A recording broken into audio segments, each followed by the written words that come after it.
পল্লবী দেবী তার স্বামী কৈলাসবাবু এবং একমাত্র মেয়ে অর্পিতাকে নিয়ে ছোট্ট এক গ্রামে বাস করে। কৈলাসবাবু গ্রামে দিনমজুরির কাজ করেই সংসার চালায়।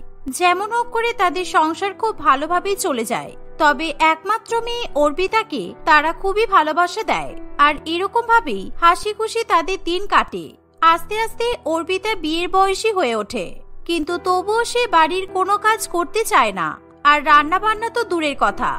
এমনই একদিন, কিরে অর্পিতা, তোকে কখন থেকে আমি ডাক দিচ্ছি, তুই শুনতে পাচ্ছিস না? আমি জানি তো তুই নিশ্চয়ই রান্নাঘরে আসার ভয়ে আমার ডাকে সাড়া দিচ্ছিলি না, তাই তো? মা, আমি তো তোমার ডাক শুনতেই পাইনি, এই জন্যই তো আমি সাড়া দিতে পারিনি। আর তাছাড়া আমার রুমে দরজা তো বন্ধ ছিল, তাই হয়তো শুনতে পাওয়া যাচ্ছিল না। শুনতে পাওয়া গেলেও তো তুই সাড়া দিবি না, এটা আমি ভালো করেই জানি। আর তুইও এটা খুব ভালো করেই জানিস, তুই যদি সাড়া দিস তাহলে তো তোকে আমি রান্নাঘরে ডাকবো, তাই তো? মা, আমি কি সাড়া দিই না বলো? তুমি এমন ভাবে বলছো যেন আমি কখনোই সাড়া দিই না। আচ্ছা, কি হয়েছে বলো তো, তুমি ডাকছো কেন? চল আমার সঙ্গে রান্নাঘরে চল, আমি রান্নাটা করছি। কেমন ভাবে রান্নাটা করছি, কি কি দিচ্ছি সবকিছু শিখে নিবি, চল। না, রান্নার কাজে আমাকে একদমই ডাকবে না তো, ওসব এখন শেখা যাবে না। আর তাছাড়া তুমি তো জানো এই রান্নার কাজ আমার একদমই ভালো লাগে না। ওরকম বললে তো চলবে না। আচ্ছা, তুই যেগুলো খেতে পছন্দ করিস সেগুলো আমি তোকে বানানো শিখিয়ে দিচ্ছি, চল। তুই তো ম্যাগি, পাস্তা এগুলো খেতে পছন্দ করিস, আর এগুলোই আমি কেমন ভাবে বানাচ্ছি তুই দেখে নিবি, চল। কি হলো, চল। ওরে বাবা, এগুলো বানানো আবার দেখতে হবে নাকি? উফ, রান্নাঘরে ঢুকতে আমার একদমই ভালো লাগে না, আর এতক্ষণ ধরে দাঁড়িয়ে দাঁড়িয়ে দেখতে হবে। না, আমি যাব না। ভালো লাগে না বললে তো আমি শুনবো না, আজকে তোকে দেখতেই হবে। এত বড় হয়ে গেছিস, তবু এখনো রান্না বান্না শিখতে পারলি না। এই রান্না বান্নার কারণেই তোর কত বিয়ের সম্বন্ধ এসে কেটে গেছে। তোকে আর কতদিন এরকম ভাবে বসিয়ে রাখবো বলতো? এই বলে পল্লবী দেবী অর্পিতাকে জোর করে রান্নাঘরে নিয়ে যায় এবং তাকে পাস্তা বানানো শেখাতে থাকে। পল্লবী দেবী এক এক করে সমস্ত কিছু বলতে থাকে, কিন্তু অর্পিতা তখনও নিজের ফোন নিয়েই ব্যস্ত থাকে। এবার মনে হচ্ছে পাত্রপক্ষকে মিথ্যা কথা বলেই তোর বিয়েটা সেরে ফেলতে হবে, এছাড়া আমার কাছে আর কোনো উপায় নেই। আমি একভাবে বলেই চলেছি, আর তুই তোর ফোন ঘেটেই চলেছিস। দেখো মা, তুমি তো আমাকে এরকম ভাবে শেখাচ্ছ। এখন তো আর এরকম ভাবে কেউ শেখে না, এখন সবার কাছেই ফোন আছে, আর সবাই তো ফোন দেখে দেখে অনেক কিছুই রান্না শিখে ফেলতে পারে। আমি যখন শ্বশুর বাড়িতে গিয়ে রান্না করব, তখন আমি ফোন দেখে রান্না করে নেব। তুমি আমাকে নিয়ে একদম চিন্তা করো না তো। এই বলে অর্পিতা রান্নাঘর থেকে চলে যায়। এই মেয়েটাকে নিয়ে আমি কি যে করব কে জানে। মনে হচ্ছে পাত্রপক্ষের সামনে আমাকে এবার মিথ্যা কথাই বলতে হবে। এই বলে পল্লবী দেবী নিজের কাজে ব্যস্ত হয়ে পড়ে। দেখতে দেখতে কিছুদিন কাটে। একদিন অর্পিতার বাবা কৈলাসবাবু বলে, কি গো শুনছো, আমি একটা পাত্র দেখেছি, আজ সন্ধ্যাবেলায় ওরা অর্পিতাকে দেখতে আসবে। তুমি খাবার দাবার গুলো সব বানিয়ে রেখো। আমি তো সবকিছুই বানিয়ে রাখবো, কিন্তু তুমি শুধু তোমার মেয়েকে একটু বুঝিয়ে দাও। আমি অত কিছু খাবার বানাবো, ও যেন আমার হাতে হাতে একটু সাহায্য করে দেয়। ও যদি রুমের ভেতরে দরজা বন্ধ করে বসে থাকে, তাহলে আমি কিন্তু এত রকমের খাবার রান্না করতে পারবো না। শোনো, পাত্রপক্ষরা একটু নতুন নতুন খাবার খেতে বেশি পছন্দ করে, সেটা আমি শুনলাম। আর সেই জন্যই বলছি, তোমরা ওদের জন্য একটু নতুন নতুন ধরনের আইটেম রান্না করে রেখো। ছেলেটা খুবই শিক্ষিত, আর ছেলেটা নাকি শহরে থাকে, আর তুমি তো জানো শহরে কত রকমের খাবার পাওয়া যায়। হ্যাঁ হ্যাঁ, আমি সবকিছুই বুঝতে পেরেছি। মানে আমাদেরকে ওরকমই সুস্বাদু আর হালকা খাবার বানাতে হবে। এই অর্পিতা, চল আমার সঙ্গে রান্নাঘরে চল। এই বলে পল্লবী দেবী তার মেয়েকে নিজের সঙ্গে রান্নাঘরে নিয়ে যায়, কিন্তু অর্পিতা তখনও তার ফোন নিয়েই ব্যস্ত থাকে। অর্পিতা তার মায়ের কোনো কথাতেই পাত্তা দেয় না। অর্পিতাকে হাজারবার বলা সত্ত্বেও সে তার মায়ের কোনো কথাই শুনতে চায় না। এই দেখে অর্পিতার মা প্রচন্ড পরিমাণে রেগে যায়। তোর দ্বারাই কিছুই হবে না, যা তুই তোর ঘরে চলে যা, আর সারাদিন মোবাইল নিয়েই পড়ে থাক। যখন শ্বশুর বাড়িতে খাবার বানাতে হবে তখন তুই বুঝতে পারবি। এই সামান্য ম্যাগি পাস্তা বানানোটা শিখে নিতে পারতিস, অসময়ে কাজে লাগতো। এত কিছু বলার পরও অর্পিতা কোনো কথার উত্তর না দিয়ে নিজের ঘরে চলে যায়। ওদিকে সন্ধ্যা হতে না হতেই অর্পিতাকে দেখতে সঞ্জয় এবং তার মা কুহেলি দেবী আসে। মা অর্পিতা, তুমি আমার বাড়ির বৌমা হবে তো, তাই তোমাকে আমি একটা কথা জিজ্ঞাসা করতে চাই। আসলে আমার ছেলে না ফাস্টফুড খেতে ভালোবাসে। ওর ইচ্ছা হলে ও মাঝে মাঝে ম্যাগি পাস্তা এসব বানিয়ে দেওয়ার কথা বলে। তুমি এসব বানাতে পারো তো? আসলে আমি তো। অর্পিতা থাক, তোকে আর কিছু বলতে হবে না। দিদি, আপনি ওসব নিয়ে চিন্তা করবেন না। আমার মেয়ে অর্পিতা সবকিছুই বানাতে পারে। আর ম্যাগি পাস্তা এগুলো তোর বাম হাতের কাজ। আমার মেয়েকে যখন যেটা রান্না করতে বলবেন সেটাই বানিয়ে দেবে, কারণ এ খুব ভালো রান্না করতে পারে। কি সত্যি? তাহলে তো খুব ভালো, আমি তো অনেক খুশি হয়েছি। আমার বৌমা এবার থেকে আমাকে নতুন নতুন খাবার বানিয়ে খাওয়াবে। তাহলে আর বেশি দেরি করব না, খুব তাড়াতাড়ি আমি অর্পিতাকে আমার বাড়ির বৌমা করে নিয়ে যাব। এভাবেই দুই পরিবারের সহমতে অর্পিতার সঙ্গে সঞ্জয়ের বিয়ে ঠিক হয়ে যায়। আর দেখতে দেখতে কয়েক মাস কেটে যায় এবং অর্পিতা ও সঞ্জয়ের বিয়ের দিন চলে আসে। মা তো বলল ওরা নাকি অনেক বড় লোক, তাই ওখানে গিয়ে আমাকে সেরকম কিছু করতে হবে না, বাড়িতে বসে বসেই থাকতে হবে। হয়তো ওদের বাড়িতে রান্না বান্না করারও লোক আছে, তাই আমি ওখানে গেলে সুখেই থাকতে পারবো। আমি তো ভাবতেই পারছি না এত ভালো একটা মেয়ের সঙ্গে আমার বিয়ে হবে। এরকম একটা গ্রামের মেয়ে, তাও আবার এত রকমের খাবার বানানো জানে। যাক, তাহলে খুব ভালো কথা। এবার তো আমি আমার বউয়ের হাতে রোজ রোজ নতুন খাবার খাবো। তারা দুজনে মনে মনে এসব কথাই ভাবতে থাকে। কিছুক্ষণ পর সঞ্জয় এবং অর্পিতার শুভ বিবাহ সম্পন্ন হয়। সঞ্জয় অর্পিতাকে নিয়ে নিজের বাড়িতে চলে যায়। বৌমা, তোমার জন্য আমি কখন থেকে অপেক্ষা করছি। খোকা, যা বৌমাকে রুমে নিয়ে যা। আমি বুঝতেই পারছি বৌমা অনেক ক্লান্ত। যা বাবা যা, আর দেরি করিস না। মায়ের কথা মতো সঞ্জয় তার বউকে নিয়ে ঘরে চলে যায়। কিছুক্ষণ পর কুহিলি দেবী তার বৌমার ঘরের কাছে এসে বলে, বৌমা, একবার দরজাটা খোলো তো, তোমার সঙ্গে একটা কথা আছে। আসলে তখন তো বলা হয়নি, তাই এখন বলতে চলে আসলাম। শাশুড়ি মায়ের গলার আওয়াজ শুনে অর্পিতা তাড়াহুড়ো করে দরজা খোলে। কালকে কিন্তু একটু তাড়াতাড়ি উঠে পড়ো। কালকে থেকেই কিন্তু আমরা তোমার হাতের খাবার খাবো। নতুন বৌমা কেমন নতুন নতুন সুস্বাদু খাবার বানাতে পারে সেটা তো দেখতে হবে। তাই জন্য বলছি, তুমি সকাল সকাল উঠে আমাদের জন্য খাবার বানিয়ে রেখো। এই বলে কুহিলি দেবী সেখান থেকে চলে যায়। শাশুড়ি মায়ের এমন কথা শুনি অর্পিতা ভীষণ চিন্তায় পড়ে। একটু বিশ্রাম নিতে না নিতেই সেই রান্না বান্নার কথা চলে এলো। আবার সকাল সকাল উঠতে হবে, এটাই তো সবচেয়ে বড় কঠিন কাজ। আর তার উপর আবার খাবারও বানাতে হবে। এখন কি যে করি কে জানে। সকালবেলা ওঠা তো আমার একদমই অভ্যাস নেই। আর তাছাড়া আমি রান্নাটাই বা কিভাবে করব। যেমন হোক করে পাস্তা বানিয়ে দেব, আর ওটাকেই নতুন খাবারের একটা নামও দিয়ে দেব। অর্পিতা এই ভেবে মনে মনে খুবই খুশি হয়। পরের দিন সকালবেলা অর্পিতা ঘুম থেকে উঠে ফ্রেশ হয়ে রান্নাঘরে চলে যায়। এই সময় কেউ ওঠেনি। এখন আমি একটু ফোন দেখে পাস্তা বানানোটা শিখে ফেলি, তারপর দেখা যাবে কেমন করে কি দেব। এই বলে অর্পিতা তার ফোনে পাস্তার রেসিপি দেখতে যাবে। এমন সময় সেখানে তার শাশুড়ি মা চলে আসে। বৌমা, তুমি উঠে গেছো? যাক, ভালো হয়েছে। এবার নাও, তাড়াতাড়ি শুরু করো। আজকে তোমার হাতে সুস্বাদু খাবার খাবো আমরা। এই বলে কুহেলি দেবী রান্নাঘর থেকে বেরিয়ে খাবার টেবিলে গিয়ে বসে পড়ে এবং বৌমার হাতে সুস্বাদু খাবার খাওয়ার জন্য অপেক্ষা করতে থাকে। অন্যদিকে অর্পিতার ভয়ে ভয়ে প্রাণটা যেন একেবারে বেরিয়ে আসে, কিন্তু সে কিছুই প্রকাশ করতে পারে না। হাজারবার ফোন দেখার পরও তার মাথায় কোনো কিছুই আসে না, কারণ সে মশলাগুলোর নাম ঠিকভাবে না জানায় কখন কোনটা দিতে হবে সেটাও গোলমাল পাকিয়ে ফেলে। না, এমন ভাবে আর দাঁড়িয়ে থাকলে চলবে না। যেমন হোক করে খাবার বানিয়ে একটু উপরে সস দিয়ে দেব, আর পাস্তাটা অনেক ঝাল বানিয়ে দেব। তখন ওরা বুঝবে নতুন বৌমার হাতের খাবার খেতে কেমন লাগে।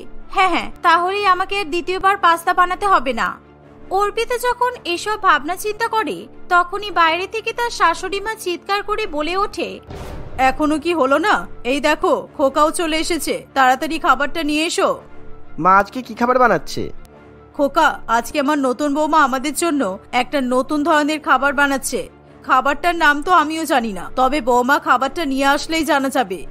মা, এই মেয়েটাকে দেখে তো আমার মনে হচ্ছে কিছুই খাবার বানাতে জানে না, কারণ এ তো গ্রামের মেয়ে। আর গ্রামের মেয়েদের তো এরকম দেশ বিদেশের খাবার বানানো অসম্ভব ব্যাপার। আমার মনে হচ্ছে এই মেয়েটা মিথ্যা কথা বলছে। এই তোর কারণেই আমরা এবার ধরা পড়ে যাব। আমরা কি সত্যি কথা বলেছি? আমরাও তো মিথ্যা কথা বলেছি। আমি বললাম যে তুই শহরে থাকিস, শহরে ভালো পড়াশোনা করেছিস। কই, তুই তো এসব কিছুই করিসনি। এরকম একটা মেয়ে পেয়েছিস, তোর ভাগ্য ভালো। এবার দেখ বৌমা কি বানিয়ে নিয়ে আসে। এই বলে কুহেলি দেবী সঞ্জয়কে বোঝাতে থাকে। আসলে কুহেলি দেবী সঞ্জয়ের বিয়ে দেওয়ার জন্য অর্পিতা এবং তার পরিবারকে মিথ্যা কথা বলেছিল, আর ওদিকে অর্পিতারাও কুহেলি দেবীকে মিথ্যা কথা বলেছিল। কিন্তু অর্পিতা এবং সঞ্জয় দুজনের পরিবারই কেউ কিছু বুঝতে পারে না। ওদিকে অর্পিতার পাস্তা রান্না করা হয়ে গেলে সে গরম গরম পাস্তা নিয়ে চলে আসে। সেই পাস্তা খেয়ে অর্পিতার স্বামী এবং শাশুড়ি মা দুজনেই 2 গ্লাস জল নিয়ে ঢকঢক করে খেতে শুরু করে দেয়, কারণ সেই পাস্তাটা খুবই ঝাল ছিল। বৌমা, আমাদের জন্য আর এসব কিছু বানাতে হবে না। তুমি যেটা পারো সেটাই বানাবে, কেমন? এবার থেকে তুমি ভাত ডাল এসবই বানাবে। তোমার আর পাস্তা টাস্তা বানানোর কোনো দরকার নেই। আমার ছেলে আর এসব খেতে চাইবে না। তুমি বরং সাধারণ খাবারই রান্না করবে। এই বলে কুহেলি দেবী আরো এক গ্লাস জল খায়। সেদিনই অর্পিতার শাশুড়ি মা এবং সঞ্জয় দুজনেই নতুন বৌমার হাতে সুস্বাদু খাবার খাওয়ার কথা ভুলে যায়। এই দেখে অর্পিতা মনে মনে খুবই খুশি হয়। পরের দিন থেকে অর্পিতা ফোন দেখে ডাল ভাত তরকারি ইত্যাদি রান্না করা শিখে ফেলে। ধীরে ধীরে অর্পিতা অন্যান্য সমস্ত খাবার রান্না করা শিখে যায়। এভাবেই সে তার পরিবারকে নিয়ে হাসি খুশি বসবাস করতে থাকে। টিনা তার বাবার সঙ্গে একটি শহরে থাকে। টিনার একটি লুচি ঘুগনির দোকান ছিল। টিনা তার লুচি ঘুগনির সঙ্গে একটি বিশেষ ধরনের লঙ্কা চাটনি দিত। সেই চাটনিটা এতটাই সুস্বাদু ছিল যে লুচি ঘুগনির সাথে সেটা খেলে তার স্বাদ আরো দ্বিগুণ হয়ে যেত। ঝালের পরিমাণটাও একটু বেড়ে যেত ঠিকই, কিন্তু খাবারটা এতটাই সুস্বাদু হয়ে যেত যে ঝালের কথা কেউ তোয়াক্কাই করত না। এইভাবে বেশ ভালো মতোই সবকিছু চলতে থাকে। ঝাল লুচি ঘুগনিওয়ালি টিনা দিনের পর দিন উন্নতি করতে থাকে। একদিন সে দোকানে কাজ করছে, এমন সময় একজন অত্যন্ত সুন্দর এবং সুপুরুষ ব্যক্তি তার দোকানে আসে। আমাকে 1 প্লেট তোমার ওই ঝাল লুচি ঘুগনি দেবে তো? যখন এখান থেকে যাই তখন এই দোকানের ব্যাপারে শুনি, আজ আর নিজেকে আটকে রাখতে পারলাম না, তাই চলে এলাম। এনিওয়ে, এখন পাওয়া যাবে তো? কেন পাওয়া যাবে না? আপনি বললে আমি এক্ষুনি এখানে দাঁড়িয়ে দাঁড়িয়ে আপনার জন্য লুচি ঘুগনি বানিয়ে দেব। আপনি কটা খাবেন সেটা বলে দিন। কটা খাবো বা না খাবো এখন বলতে পারছি না, আপাতত 4টে দিয়ে শুরু করি। তুমি কিন্তু তোমার স্পেশাল ঝাল চাটনিটাও দিও, কেমন? ওটার জন্যই কিন্তু এখানে এসেছি আমি। নিশ্চয়ই নিশ্চয়ই, ওটা তো আমার দোকানের প্রধান আকর্ষণ। ওটা না দিলে হবে? আপনি বসুন, আমি নিয়ে আসছি। টিনা কিছুক্ষণের মধ্যেই রঞ্জনকে তার ঝাল ঘুগনি এবং লুচি এনে দেয়। অঞ্জন খুবই আনন্দ করে সেই ঝাল লুচি ঘুগনি খেতে থাকে। অঞ্জনকে দেখে মনে হয় যেন সে কতদিন পর খেতে পারছে। টিনার এই দেখে খুবই মায়া হয়। অঞ্জন যতক্ষণ খেতে চায় টিনা তাকে ততক্ষণই ঝাল লুচি ঘুগনি দিয়ে যায়। ওই ঝাল চাটনিটা আরেকটু নিয়ে আসো না প্লিজ, আমার ওটা খুব সুস্বাদু লেগেছে। আমি একটু বেশি করে ওটা খেতে চাই। বেশি নিলে অসুবিধা নেই তো? আর তুমি যদি বেশি দাম চাও আমি সেটাও দিতে রাজি আছি, আমার তাতে কোনো অসুবিধা নেই। দামের প্রশ্ন নয়, আসলে ওটা বেশি খেলে তো অনেক বেশি ঝাল লাগবে। আপনার ঝাল খেতে অসুবিধা নেই তো? ধ্যাত, এটাকে ঝাল বলে? আমি এর থেকে আরো অনেক বেশি ঝাল খেতে পারি। তুমি আমাকে আরো ঝাল দাও। তোমার হাতে রান্না সত্যিই খুব ভালো। তোমার মতো কেউ যদি আমার বাড়িতে থাকতো আমি খাবার দাবার নিয়ে আর চিন্তাই করতাম না। অঞ্জন এবং টিনা এভাবেই নিজেদের মধ্যে কথা বলতে থাকে। সেদিন টিনার দোকানে খুব একটা বেশি গ্রাহক ছিল না, তাই অঞ্জনের সঙ্গে সময় কাটাতে তার অসুবিধা হয় না। সেদিনের পর থেকে অঞ্জন প্রায় প্রত্যেক দিনই টিনার দোকানে আসা শুরু করে আর সেখানে এসে ঝাল লুচি ঘুগনি খেতে থাকে। দেখতে দেখতে বেশ অনেকগুলো দিন কাটে। টিনা আর অঞ্জনের মধ্যে সম্পর্ক আরো গাঢ় হয়ে ওঠে। একদিন, আমার মাও ঝাল খেতে খুব ভালোবাসে জানো, কিন্তু আমার জন্য খাই না। এরকম করলে হয় বলো? বলে নাকি বেশি ঝাল খাওয়া আমার জন্য ঠিক নয়।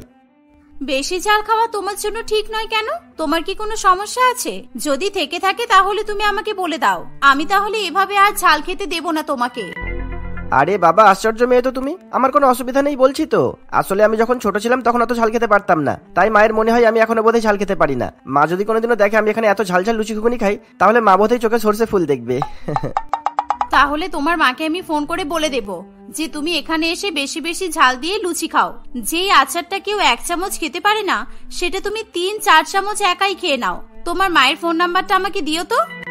ফোন নাম্বার কেন দেবো? আমি তোমাকে আমাদের বাড়িতে নিয়ে যাব, তুমি সামনাসামনি বসে আমার মায়ের সাথে কথা বলে নিও, কেমন? এভাবে টিনা এবং অঞ্জন একে অপরের সঙ্গে ভালোবাসার সম্পর্কে জড়িয়ে পড়ে। সমস্ত কিছু ঠিকঠাক ভাবেই চলতে থাকে, কিন্তু হঠাৎ কয়েকদিন পর অঞ্জন টিনার দোকানে আসা একেবারেই বন্ধ করে দেয়। টিনা এই দেখে প্রচন্ড চিন্তায় পড়ে। আসলে অঞ্জন এবং তার বাবা ছাড়া টিনার এই পৃথিবীতে কেউ নেই, তাই এদের দুজনকেই টিনা হারাতে চায় না। টিনা অঞ্জনকে অনেকবার ফোনও করে, কিন্তু সবসময় তার ফোন সুইচ অফ থাকে। অঞ্জনের থেকে এমন ব্যবহার পেয়ে টিনা প্রচন্ড পরিমাণে ভেঙে পড়ে। সে তার দোকানে আগের মতো আর মনোযোগ দিতে পারে না। গ্রাহকরা বেশ অসন্তুষ্ট হয়ে সেখান থেকে ফিরে যায়। তোমার লুচি ঘুগনি আর আগের মতো তো ঝাল হচ্ছে না, কি সব বানাচ্ছ বলো তো? আমরা সব কত দূর থেকে আসি তোমার এখান থেকে লুচি ঘুগনি খাবো বলে, আর তোমার তো দেখছি কাজে মনই নেই। আসলে কয়েকদিন ধরে আমার শরীরটা ভালো যাচ্ছে না, তাই ঠিক করে ঝাল চাটনিটা বানাতে পারছি না। আপনি চিন্তা করবেন না, আমি একটু সুস্থ হয়ে উঠি, তারপর আবার আগের মতোই স্বাদ আপনারা ফিরে পাবেন। তোমার সুস্থ হওয়ার জন্য বসে থাকলে কি আমাদের চলবে? লুচি ঘুগনি দেওয়ার আগেই তো টাকাটা নিয়ে নাও, তারপর যখন আমাদের স্বাদ মতো আমরা খাবার পাই না তখন কি টাকাটা ফিরিয়ে দাও? আর আমরাও তো এরকম স্বাধীন খাবার খাওয়ার জন্য টাকা দিই না। আপনি দয়া করে চিৎকার করবেন না, দরকার হলে বলুন, আমি আপনার টাকা ফেরত দিয়ে দিচ্ছি, কিন্তু আমার একদিনের ভুলের জন্য আপনি এভাবে সবার সামনে আমাকে অপমান করতে পারেন না। একদিনের কি বলছেন টিনাদি? উনি হয়তো তোমার দোকানে প্রত্যেকদিন আসে না, কিন্তু আমি তো প্রত্যেকদিন আসি। গত 4-5 দিন হয়ে গেল তুমি এরকমই সাদামাটা খাবার দিচ্ছ, যেটা তোমার দোকানের স্পেশালিটি ঝালঝাল লুচি ঘুগনি, সেটাই তো পাচ্ছি না। কি দরকার ছিল উপরওয়ালা আমার জীবনে এমন কাউকে পাঠানোর, যার কয়েকদিনের অনুপস্থিতিতে আমার জীবনে এরকম সংকট নেমে আসছে? যেদিন থেকে অঞ্জন আসা বন্ধ করেছে সেদিন থেকে আমার কাজে মন বসছে না, আমার ইনকামও কমে যাচ্ছে। এভাবে আমি তো বাবার খেয়াল ঠিক করে রাখতেও পারবো না। এই সমস্ত কথা ভেবে টিনার চোখে জল চলে আসে। সেদিন তার দোকানের সমস্ত গ্রাহক লুচি ঘুগনির টাকা ফেরত নিয়ে চলে যায়। টিনার দোকানে লোকজন আসা প্রায় বন্ধ হয়ে যায়। টিনা যতই মন দিয়ে রান্না করুক আর ঝাল লুচি বানাক না কেন, তবুও তার দোকানে আর আগের মতো ভিড় হয় না। এভাবে আরো কিছুদিন কাটে। টিনার রোজগার এতটাই কমে আসে যে তার এবং তার বাবার দুবেলা দুমুঠো খাবার জোগাড় করতেও তার অসুবিধা হয়। ঠিকঠাক ভাবে খাবার এবং ওষুধ না পেয়ে টিনার বাবা অমল বাবুও প্রচন্ড অসুস্থ হয়ে পড়ে। আমার যদি কিছু হয়ে যায় তাহলে কে দেখবে বলতো তোকে? ভেবেছিলাম সুস্থ থাকতে থাকতে তোর বিয়ে দিয়ে দেবো, হঠাৎ করেই যেমন কিছু হয়ে যাবে আমি তো স্বপ্নেও ভাবিনি। তুমি এসব বাজে চিন্তা না করে বিশ্রাম করো। আমি তো চেষ্টা করছি ঠিক তোমার চিকিৎসার জন্য টাকা জোগাড় করে ফেলবো। তুমি একদম এসব ভুলভাল চিন্তা করো না। এত সুন্দর চলতে থাকা খাবারের দোকানটা বন্ধ হয়ে গেল, এটা ভেবেই আমার তো শরীর খারাপ করে। এখন ওই দোকানটা যদি আর না চলে, তুইও তো আমার মতো না খেতে পেয়ে মরবি রে। কেন মরা টরার কথা বলছো কেন বাবা? কিছু হবে না তোমার, আমি বলছি তো। কাল থেকে আমি আরো মন দিয়ে কাজ করব, যাতে আগের মতো আমি সব রান্না করতে পারি। দেখবে সব ঠিক হয়ে যাবে। পরের দিন সকাল থেকে অঞ্জনের কথা একেবারে ভুলে গিয়ে টিনা মন প্রাণ দিয়ে রান্না করতে থাকে। আর যেই চাটনিটা সে ঘুগনির সঙ্গে মিশিয়ে ঘুগনিকে ঝাল তৈরি করত, সেই চাটনিটাও টিনা একেবারে আগের মতোই বানিয়ে ফেলে। প্রথমে একজন দুজন, তারপর এক এক করে অনেক কাস্টমার সেদিন টিনার দোকানে আসে। টিনা খুবই খুশি মনে অনেকগুলো টাকা হাতে নিয়ে বাড়ি ফেরে, কিন্তু বাড়ি ফিরে দেখে তার বাবা মারা গেছে। টিনা নিজের উপর রাগে এবং দুঃখে এতটাই ভেঙে পড়ে যে তার সমস্ত রাগ গিয়ে পড়ে অঞ্জনের উপর। সবকিছু হয়েছে ওই ছেলেটার জন্য। ছেলেটা যদি হঠাৎ করে এভাবে এসে আমার সঙ্গে বন্ধুত্ব না করতো, তাহলে আমার ব্যবসার ক্ষতি হতো না, আর আমার বাবাও এভাবে আমাকে অসময়ে ছেড়ে চলে যেত না। এখন আর এসব কথা ভেবে লাভ নেই টিনা। ছেলেটা কত বড় স্বার্থপর সেটা তো তুই দেখতেই পেলি। যেদিন থেকে তোর এখানে আসা বন্ধ করলো, সেদিন থেকেই ছেলেটা নিজের ফোনটাও বন্ধ করে দিল, যাতে তুই কোনোভাবে আর কোনো খবর না পাস। এরকম স্বার্থপর কারোর কথা ভেবে তুই সময় নষ্ট করছিস কেন? ভাববো না কেন শুনি? ওর জন্য আমার বাবা চলে গেল। হ্যাঁ, ওর জন্যই তো। ওর জন্য আমার মন খারাপ হলো, আমার ব্যবসার ক্ষতি হলো, আমাদের ঘরে টাকা পয়সা আসা বন্ধ হয়ে গেল। টাকা পয়সার অভাবে আমার বাবা রীতিমতো বিনা খাদ্য বিনা চিকিৎসায় চলে গেল। এখন এই ছেলেটার কথা বাদ দে, আবার নিজের ব্যবসায় মন দে। আমাদের গোটা এলাকা জুড়ে যেই ঝাল লুচি ঘুগনিওয়ালি এত জনপ্রিয়, তাকে আবার ফিরিয়ে নিয়ে আয়। তুই যদি কারোর মতো না খেয়ে দিয়ে নিজেকে অসুস্থ করিস, তাহলে কিন্তু কাকু খুব কষ্ট পাবে। এইভাবে টিনা এবং তার বান্ধবী রানী নানান রকমের আলোচনা করতে থাকে। টিনাও আবার একদম আগের মতো হয়ে যায়। অঞ্জনকে পছন্দ করে তার যতটা ক্ষতি হয়েছিল, অঞ্জনের প্রতি রাগে এখন ঝাল লুচি ঘুগনিওয়ালি ততটাই লাভ করতে থাকে। কয়েকদিনের মধ্যেই তার ব্যবসায় এত উন্নতি হয় যে সামান্য ঠেলাগাড়ি থেকে সে এখন ঝাল লুচি ঘুগনির একটা ছোট দোকান খুলে ফেলে। এভাবেই দিন কাটতে থাকে। একদিন হঠাৎই টিনা দেখে অঞ্জন তার দোকানের দিকে আসছে।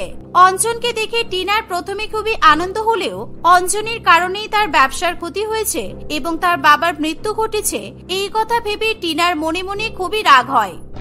কেন এসেছো তুমি এখানে? এতদিন যেভাবে সমস্ত কিছু ভুলেছিলে সেভাবেই থাকতে পারতে।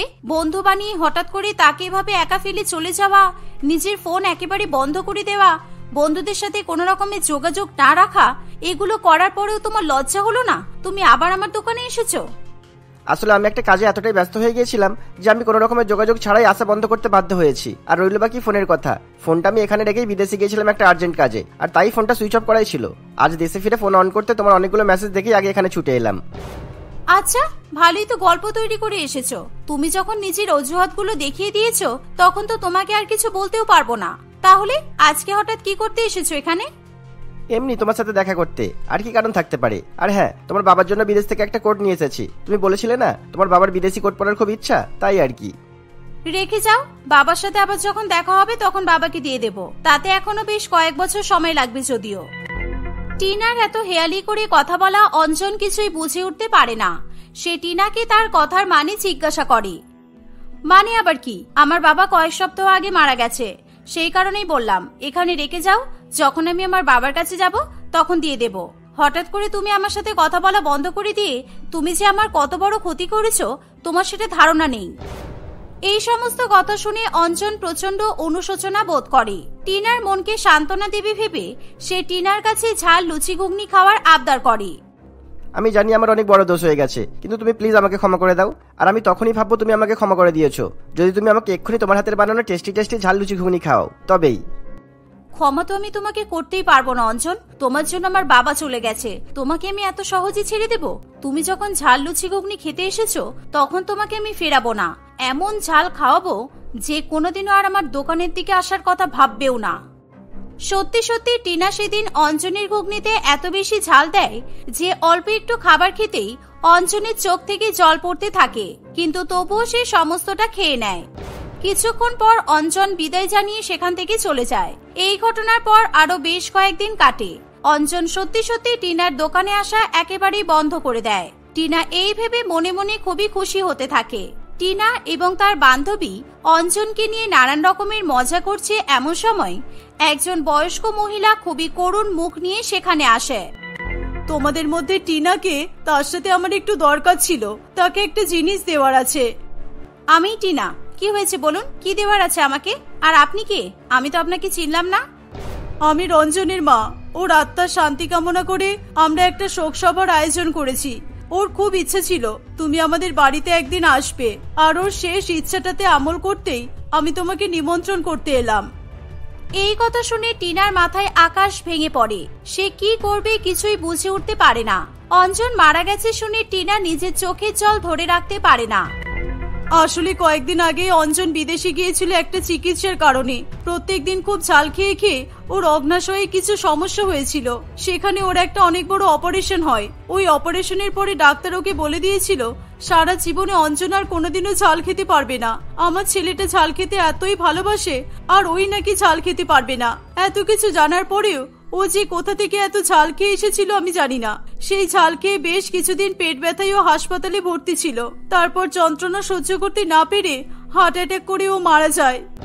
সমস্ত ঘটনা শুনে রঞ্জনা দেবী কার্ডটা টিনার হাতে ধরিয়ে দিয়ে সেখান থেকে চলে যায়। টিনা কান্নায় ভেঙে পড়ে। টিনা বুঝতে পারে তার অঞ্জনের প্রতি অতিরিক্ত ভালোবাসা এবং অতিরিক্ত রাগ, এই দুটোর কারণেই তার জীবনের সব থেকে গুরুত্বপূর্ণ দুজন মানুষ তাকে ছেড়ে চলে গেছে। টিনা এতটাই মর্মাহত হয় যে এই শহরে থাকাও তার কাছে একটা বোঝার মতো হয়ে ওঠে। সে তার দোকানপাট বন্ধ করে বাড়িঘর ছেড়ে অন্য কোনো শহরে থাকার জন্য রওনা হয়।